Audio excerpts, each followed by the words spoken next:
தனம்பூர் என்ற அழகிய கிராமத்தில் ஒரு நாள் பஞ்சுமிட்டாய் விற்பனை செய்ய பஞ்சுமிட்டாய் வியாபாரி ஒருவர் வந்தார். அவர் குழந்தைகளை கவரும் வண்ணம் பாட்டு பாடிக்கொண்டே பஞ்சுமிட்டாய் விற்றார்.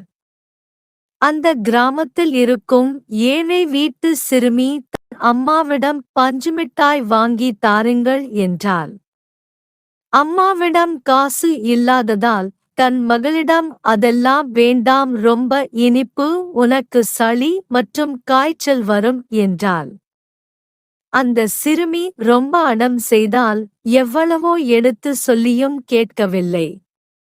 அம்மாவும் குழந்தை ஆசைப்படுகிறாள் என்றுதான் சேர்த்து வைத்திருந்த காசை எடுத்து கொடுத்தாள்.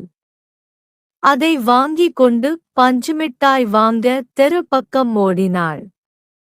அங்கும் இங்கும் சுற்றி பார்த்தால் பஞ்சுமிட்டாய் வியாபாரி காணவில்லை. அந்த பஞ்சுமிட்டாய் வியாபாரி காணாததால் சோகமாக ஒரு மரத்தடியில் அமர்ந்தாள்.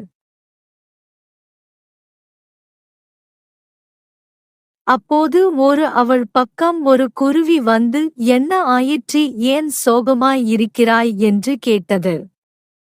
அவள் நடந்ததை சொன்னாள். அந்த குருவி, நான் பறந்து சென்று அந்த பஞ்சுமிட்டாய் வியாபாரி எங்கு உள்ளான் என்று பார்த்து வருகிறேன் என்றது. அந்த சிறுமி சரி என்றாள். குருவி அந்த கிராமத்தில் இருக்கும் எல்லாம் இடத்திலும் பறந்து சென்று பார்த்தது.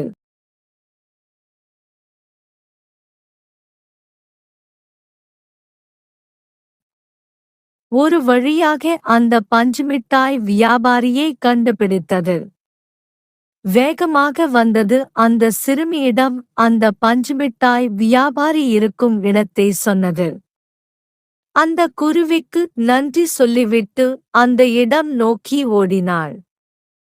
அந்த சிறுமி வேகமாக சென்று பஞ்சுமிட்டாய் வாங்கி ஆசையாக வாங்கி தின்றாள்.